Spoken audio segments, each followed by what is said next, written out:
What's going on, everybody? It's Scott from Scotty Hookset Fishing, out today working on my very first long format video. I have been a shorts and reels kind of guy for quite some time, and I figured maybe it's time to try to jump right in and do some long format videos. So bear with me. This is probably going to be cringy, but I'm going to do my best. There's a lot of content out there, and thanks for tuning in. Anyway, today taking a quick break. Got about 45 minutes to an hour to kill, and I'm at one of my favorite spots on the Rockaway River. This is a great lake around here, great river around here. I have pulled some real sizable smallies out of here, creek chubs, stock trout, all sorts of panfish, some largemouth. It really is a lake, I said it again. Really is a river that is well worth fishing if you're in the North New Jersey area. This spot is a little bit off the beaten path. I've never seen people fishing here. I've been fishing here for quite a number of years now.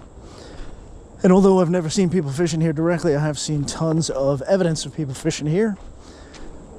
Bags of worms, cartons, containers, all sorts of lures and junk like that. So it is a semi-pressured body of water, I'd say, but the areas that I go, as I said, I've never seen anybody fishing here. So let's see what we can dig up today.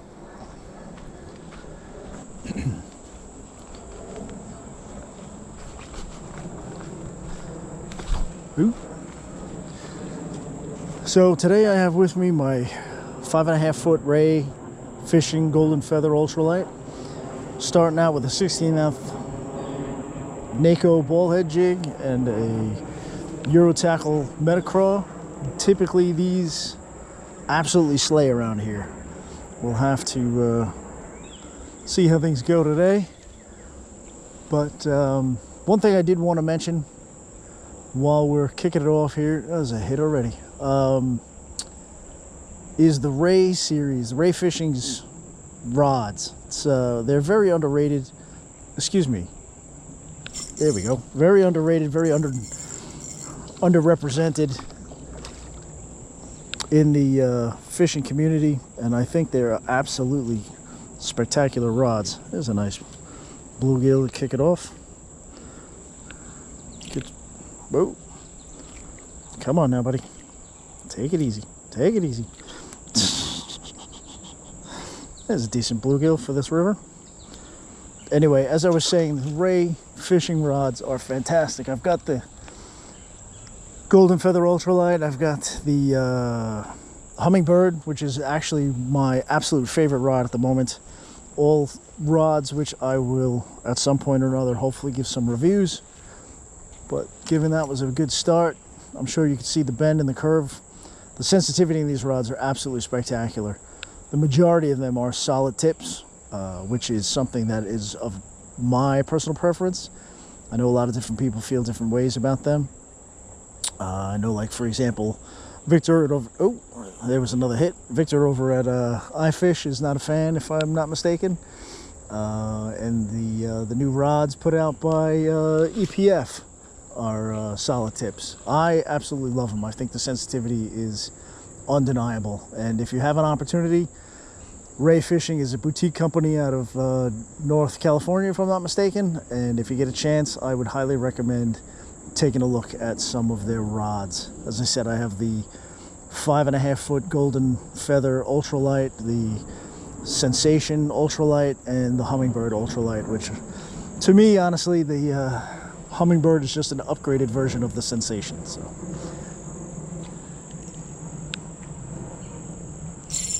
there we go. This is usually a good spot for panfish, but I have caught some very sizable smallies over here as well. This looks like it's another decent bluegill. Nothing monstrous, but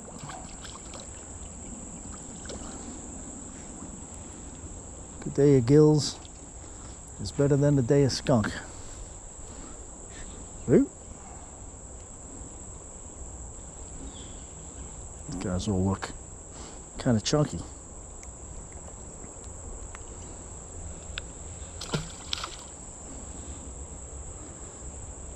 Yeah, around here the meadow craw absolutely kills at different times of year.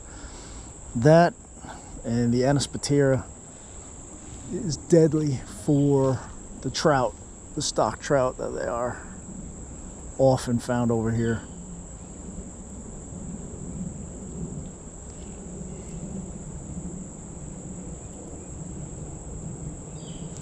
There we go.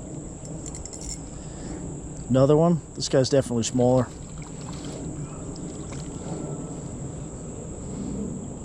Ooh.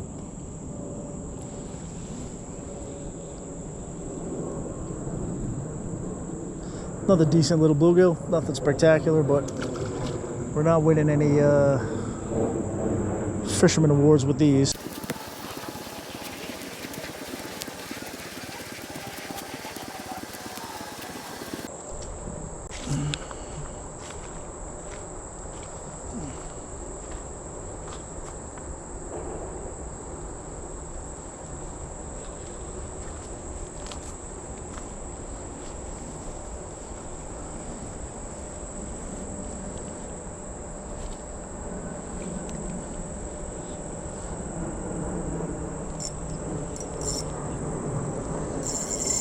Ooh, there's a decent fish. All right, what do we got here?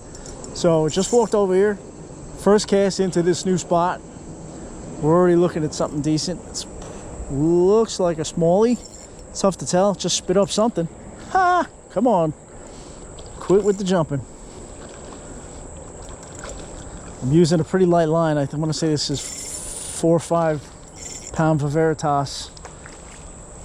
I can't recall off the top of my head. I got this a couple of months back, probably right around Christmas. Well, let's see what we got here. Come on, buddy. There we go. There's a nice Smallie.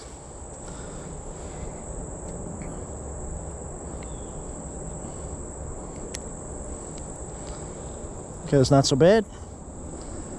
A little better than a bluegill.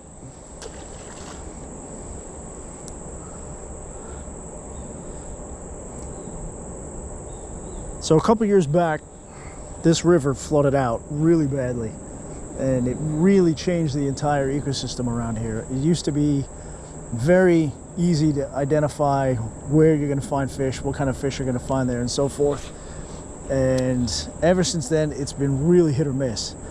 It's good to see, oh, there we go. It's good to see the Smallies return, and they haven't been here in quite some time.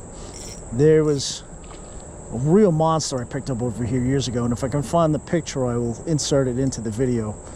Well, this guy's got a good little fight. Nothing, probably about the same size as the last guy. Come on, buddy, come here. He's trying to get the hell out of Dodge. He don't want to come up.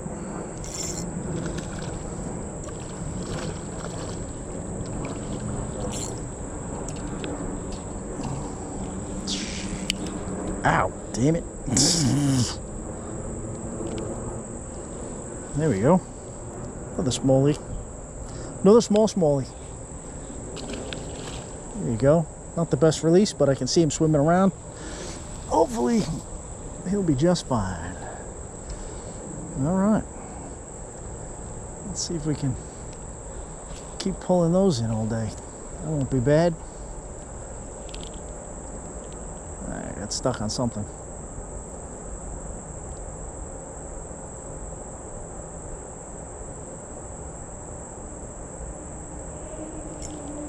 Ooh, damn it.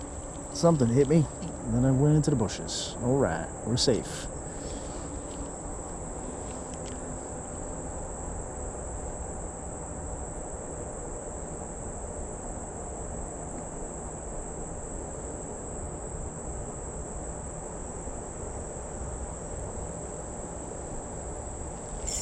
There we go.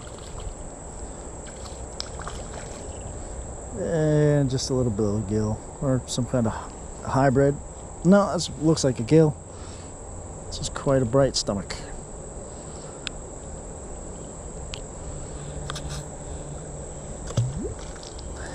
Ha! That was quite the splash. What a chunker.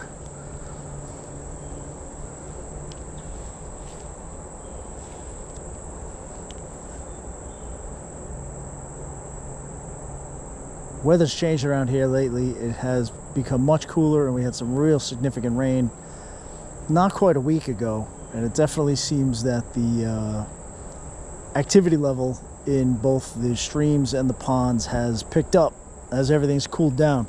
I took my son out a couple weeks ago, well, maybe 10 days ago, pardon me, and we couldn't get anything to bite, and then we finally just switched over to earthworms, and we ended up crushing it after that. But it was a slog. It really was a hard go for a while. But then we went back last night. It's much cooler. Nothing, didn't take any video, so there's nothing to really show for it, but it was a lot different. There was more activity, but not a hell of a lot of bites. So it was interesting because it was much smaller fish, and excuse me, they were active, but they were not connecting because we didn't have really tiny setups.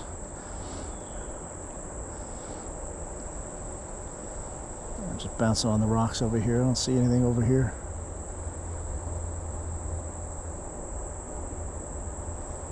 Let's try changing our angle.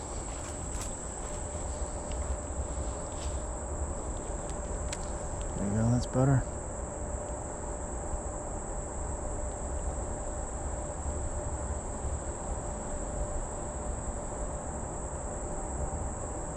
Shallower up this way. There used to be over here a massive tree, and this was not here at all. And ever since that fell down, this section of the river has been a little bit more difficult to figure out.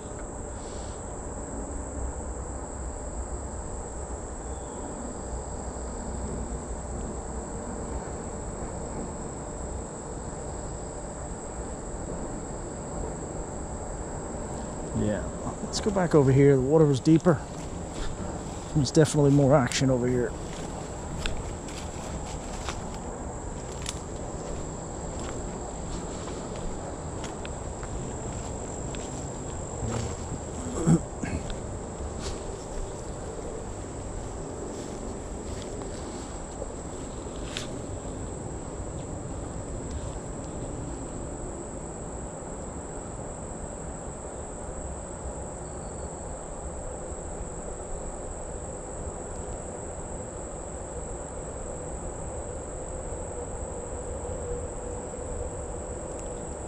There's some more, probably small bluegills.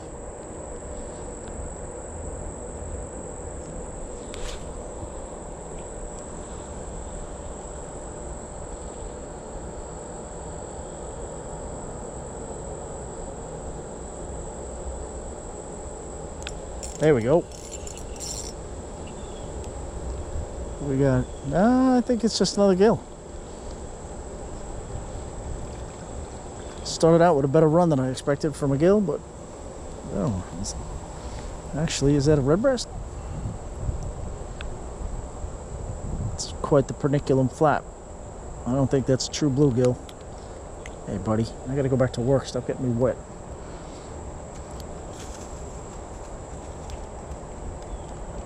Whew, he made it. Whoops. Well, that was not what I was trying to do.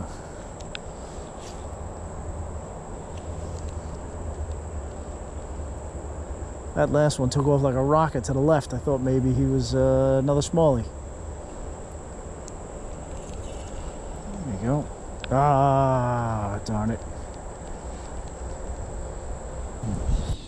All right, welcome back. So we're at our third and final spot for the day. I just had a small technical malfunction with a wind knot, but we're back up and running. Thankfully, it's a good day. Haven't lost. Ooh, there we go. There we go. Haven't lost any tackle to date outside of a few feet of line. I think we got another Smallie here. That looks pretty big.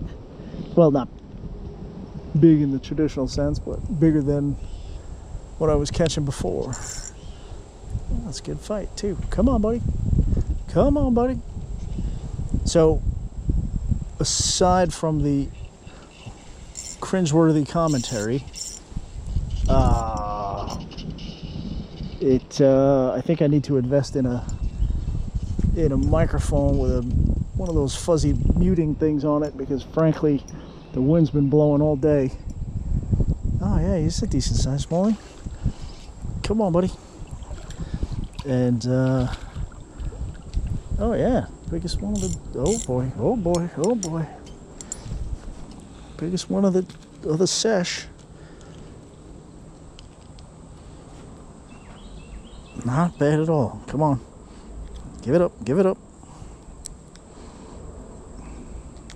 There we go. Well, not enormous, but still, I'll take it. Kind of chunky. Good colors too, look at that. All right, pal.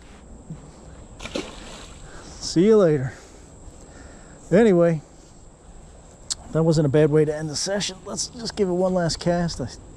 They seem to be living in twos here on the river. Anyway, as I was saying before, on parts of the video that may not end up making the final cut, it's definitely unusual being out in the woods talking to yourself, and especially talking to yourself so loud that the microphone can hear you, and so can anybody else in the park. So it is a little weird, and I'll be honest, I came out with absolutely nothing specific to talk about, so my thoughts are just rambles as to whatever's going on. So hopefully this is nothing more than practice, and this may never even be seen. As I said, I may, you know, my kids and my wife might be the only ones who ever see this, because it is a little embarrassing. But you got to start somewhere, and everybody started at the beginning, right? So we'll have to practice. But the other side of the coin is this is good practice, as once football season starts, I'm going to be the announcer for my son's football games. I don't know why I volunteered to do that exactly. Probably had a little too much to drink at the time. And now it's a running joke, so I can't let that go. So we'll see what happens. Ooh, there's a little something there, but I think we're going to have to wrap it up in a moment. As far into the video, thanks so much for watching. Hope you enjoy it, and we'll see. If it wasn't too embarrassing, we'll see about making some more long form content. Thanks so much, guys. Take it easy.